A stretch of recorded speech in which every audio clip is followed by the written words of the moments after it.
अस्सलाम वालेकुम dear students, मैं हूँ वहीद वज़ीर। उम्मीद है आप सब खैरियत से होंगे। तो इस वीडियो में हम बात करेंगे रिस्पायरेटरी कोशेंट और इसको हम रिस्पायरेटरी रेशो बी कहते हैं। तो रिस्पायरेटरी कोशेंट की तरफ हम आते हैं, लेकिन इससे पहले रिस्पायरेटरी सबस्ट्रेट के बारे में बात करेंगे कि रिस्पायरेटरी सबस्ट्रेट क्या है। तो सबस्ट्रेट का जो वर्ड है ये आप लोगों ने एंजाइम में सुना होगा। वो सब्सटेंसेस जिस पर एंजाइम जो है वो क्या करती है, एक्ट करती है, यानी कि एंजाइम इसको कन्वर्ट कर देती है प्रोडक्ट में। लेकिन रिस्पायरेटरी सबस्ट्रेट जो है वो क्या है, रिस्पायरेटरी सबस्ट्रेट वो ऑर्गेनिक सब्सटेंसेस जो रिस्पायरेशन के प्रोसेस में एज ए रिएक्टेंट यूज़ होते हैं, उसको फिर हम रिस्पायरेटरी सबस्ट्रेट कहते हैं। जो मेन रिस्पायरेटरी सबस्ट्रेट है वो क्या है, वो तो कार्बोहाइड्रेट हैं।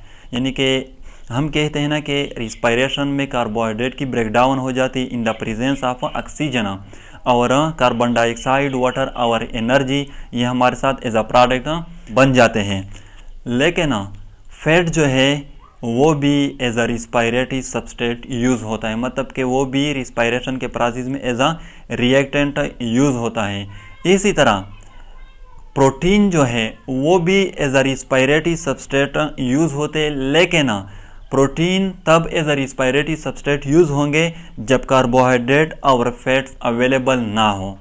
तो हम आप आते हैं रिस्पायरेटरी कोशेंट की तरफ। तो रिस्पायरेटरी कोशेंट जो है उसको हम किस तरह डिफाइन करेंगे, the volume of CO2 release over the volume of O2 absorbed during respiration is called respiratory quotient. तो रिस्पायरेटरी कोशेंट जो है, देखो हम कहते हैं ना कि रिस्पायरेशन में कार्बोहाइड्रेट की ब्रेकडाउन हो जाती है in the presence of oxygen की मौजूदगी में। मतलब कि रिस्पायरेशन का जो प्रोसेस है इसमें ऑक्सीजन यूटिलाइज होता है और कार्बन डाइऑक्साइड जो है वो एज अ प्रोडक्ट रिलीज हो जाता है। तो रिस्पायरेशन के प्रोसेस में जितनी ऑक्सीजन की वॉल्यूम जो है वो यूटिलाइज होती है और जितनी कार्बन डाइऑक्साइड की वॉल्यूम जो है वो रिलीज होती है, इसकी जब हम रेशो निकालें तो इसको फिर हम कहते हैं रिस्पायरेटरी कोशेंट या रिस्पायरेटरी रेशो। इसका अपना एक फार्मूला है, इसके थ्रू हम रिस्पायरेटरी कोशेंट जो इसको मालूम करेंगे। और वो फार्मूला किस तरह है, वो इसी तरह है कि रिस्पायरेटरी कोशेंट जो है ये बराबर होता है volume of CO2 evolved and volume of O2 absorbed. यानी कि रिस्पायरेशन के प्रोसेस में जितने कार्बन डाइऑक्साइड की वॉल्यूम जो है वो इवॉल्व होती है, वो रिलीज होती है, उसको हम लगाएंगे और रिस्पायरेशन के प्रोसेस में जितनी ऑक्सीजन की वॉल्यूम जो है वो यूटिलाइज होती है, वो यूज़ होती है, उस पर डिवाइड करेंगे।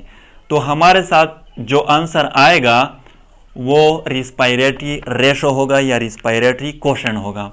तो फॉर एग्जाम्पल लिए है, याद रखिए रिस्पायरेटरी कोशेंट जो है या रिस्पायरेटरी रेशो ये या तो ज़ीरो आएगी या यूनिटी आएगी, मतलब कि 1, या लेस देन यूनिटी आएगी, मतलब कि 1 से कम आएगी, या मोर देन यूनिटी आएगी, मतलब कि 1 से ज़्यादा आएगी। तो ये 4 आंसर, ये 4 रेशो जो है ये पॉसिबल है, या 0 या 1 या 1 से कम या 1 से ज़्यादा। तो जो फर्स्ट एग्जांपल हमने लिया है वो है respiratory quotient is a unity, मतलब कि यहाँ पर रिस्पायरेटरी कोशेंट 1 आएगी। तो जब हम कार्बोहाइड्रेट को as a respiratory substrate use करेंगे, मतलब कि कार्बोहाइड्रेट को जब हम एज अ रिएक्टेंट यूज़ करेंगे, तो फिर हमारे साथ जो रिस्पायरेटरी कोशेंट की वैल्यू आएगी वो 1 आएगी। किस तरह हम ये फार्मूला इस पर अब अप्लाई करेंगे, तो ये हमारे साथ इक्वेशन है C6H12O6 कार्बोहाइड्रेट्स जिसको हम कहते हैं, इसकी ब्रेकडाउन हो जाती है in the presence of oxygen और हमारे साथ बन जाते हैं कार्बन डाइऑक्साइड, वाटर और एनर्जी भी रिलीज हो जाती है इन द फॉर्म ATP। तो इस प्रोसेस में हमारे साथ 6 ऑक्सीजन मॉलिक्यूल यूज हुए हैं और 6 कार्बन डाइऑक्साइड मॉलिक्यूल जो है वो रिलीज हुए हैं। तो अब हम ये फार्मूला इस पर अप्लाई करते हैं। तो respiratory quotient is equal to volume of CO2 evolved and volume of O2 absorbed.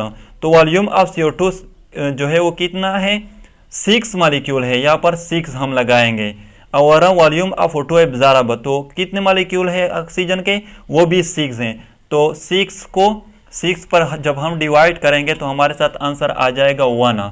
तो ये है रिस्पायरेटरी कोशेंट यूनिटी का मतलब रिस्पायरेटरी कोशेंट यहाँ पर हमारे साथ 1 आया। ये रिस्पायरेटरी कोशेंट की वैल्यू हमारे साथ क्या आई, 1 आई। सेकंड जो है वो है respiratory quotient less than unity. यहाँ पर हमारे साथ रिस्पायरेटरी कोशेंट की वैल्यू जो आएगी वो 1 से कम होगी। और जब हम फैट्स और प्रोटीन इसको जब हम एज आ रिस्पायरेटरी सबस्ट्रेट यूज करेंगे, यानी कि जब हम इसको एज अ रिएक्टेंट यूज करेंगे रिस्पायरेशन के प्रोसेस में, तब हमारे साथ रिस्पायरेटरी कोशेंट की जो वैल्यू आएगी वो 1 से कम आएगी। किस तरह, तो ये हमारे साथ इक्वेशन है। 2 मॉलिक्यूल हमने लिए है कार्बन 51 H98O6 के, जिसको हम कहते हैं ट्राई पाल्मेटीन, और 145 ऑक्सीजन मॉलिक्यूल है। और प्रोडक्ट में हमारे साथ 102 कार्बन डाइऑक्साइड मॉलिक्यूल है और 98 वाटर के मॉलिक्यूल हैं। तो हम इस फार्मूला को इस पर अप्लाई करेंगे तो हमारे साथ यहाँ पर जो वॉल्यूम ऑफ CO2 इवॉल्व है वो कितना है, 102। इसको हम लगाएंगे और वॉल्यूम ऑफ O2 एब्जॉर्ब जो है वो कितना है, 145। तो 145 पर इसको हम डिवाइड करेंगे। तो जब हम 102 को 145 पर डिवाइड कर देंगे तो हमारे साथ आंसर आ जाएगा 0.7। और 0.7 जो है वो क्या है, 1 से कम है। इसे यहाँ पर हम कहते हैं ना कि लेस देन यूनिटी, यानी कि जब हम फैट और प्रोटीन को एज आ रिस्पायरेटरी सबस्ट्रेट यूज करें तो हमारे साथ वैल्यू आ जाएगा 0.7। याद रखें यहाँ पर हमने जो रिस्पायरेटरी सबस्ट्रेट यूज किया है वो है फैट्स ट्राईपाल्मेटीन, लेकिन जब हम प्रोटीन को यूज करें तो हमारे साथ यहाँ पर जो वैल्यू आएगी वो 0.8 होगी या 0.9। थर्ड जो एग्जाम्पल है वो है respiratory quotient more than unity, यानी कि अगर हम ऑर्गेनिक एसिड इसको अगर हम as a respiratory substrate use करें तो हमारे साथ जो रिस्पायरेटरी कोशेंट की वैल्यू आएगी वो 1 से ज्यादा होगी। यह हमारे साथ इक्वेशन है। यहाँ पर यह हमारे साथ 2 मॉलिक्यूल है ऑक्सैलिक एसिड के और यह ऑक्सीजन है, 1 मॉलिक्यूल है ऑक्सीजन का। यहाँ पर 4 molecule of carbon dioxide and 2 molecule of water जो ये एज अ प्रोडक्ट रिलीज हुए हैं। अब इस पर हम ये फार्मूला अप्लाई करते हैं तो वॉल्यूम ऑफ CO2 इवॉल्व जो है वो कितना है, 4 है। यहाँ पर मैंने 4 लगाया है। और वॉल्यूम ऑफ O2 एब्जॉर्ब वो कितना है, 1 है, और यहाँ पर मैंने 1 लगाया है। तो 4 को अगर हम 1 से डिवाइड करें तो हमारे साथ 4 आ जाएगा, मतलब कि रिस्पायरेटरी कोशेंट की वैल्यू 4 आ जाएगी और 4 1 से ज़्यादा है। इसे यहाँ पर हम कहते हैं कि respiratory quotient more than unity. Last one जो है वो है रिस्पायरेटरी कोशेंट वैल्यू इज 0। यहाँ पर हमारे साथ रिस्पायरेटरी कोशेंट की जो वैल्यू होगी वो 0 होगी। तो ये ज़्यादातर सकुलेंट प्लांट जो होते हैं जिसमें केम साइकिल होता है, क्रेसोलेशियन एसिड मेटाबॉलिज्म साइकिल जो होता है, इसमें ये प्रोसेस होता है क्योंकि वहाँ पर कंप्लीट ब्रेकडाउन नहीं होता ग्लूकोज की। तो वहाँ पर ग्लूकोज जो है वो एज अ प्रोडक्ट यूज हुए हैं। 2 मॉलिक्यूल है ग्लूकोज के और 3 मॉलिक्यूल जो है वो ऑक्सीजन के हैं। और हमारे साथ प्रोडक्ट में 3 मॉलिक्यूल ऑफ C4H6O5 के बन गए हैं और 3 मॉलिक्यूल वाटर के, यानी कि यहाँ पर अगर आप लोग देखें तो यहाँ पर प्रोडक्ट में हमारे साथ कार्बन डाइऑक्साइड बिल्कुल मौजूद भी नहीं है। तो यहाँ पर वॉल्यूम ऑफ CO2 इवॉल्व जो है वो क्या है, 0 है, यानी कि कोई कार्बन डाइऑक्साइड मॉलिक्यूल इवॉल्व नहीं है, रिलीज नहीं है। और हमारे साथ वॉल्यूम ऑफ O2 एब्जॉर्ब जो है वो क्या है, 3 है। तो 0 को अगर हम 3 से डिवाइड करें तो हमारे साथ 0 आ जाएगा। इसलिए हम कहते हैं कि यहाँ पर रिस्पायरेटरी कोशेंट की वैल्यू जो है वो 0 है। तो ये था रिस्पायरेटरी कोशेंट और रिस्पायरेटरी रेशो।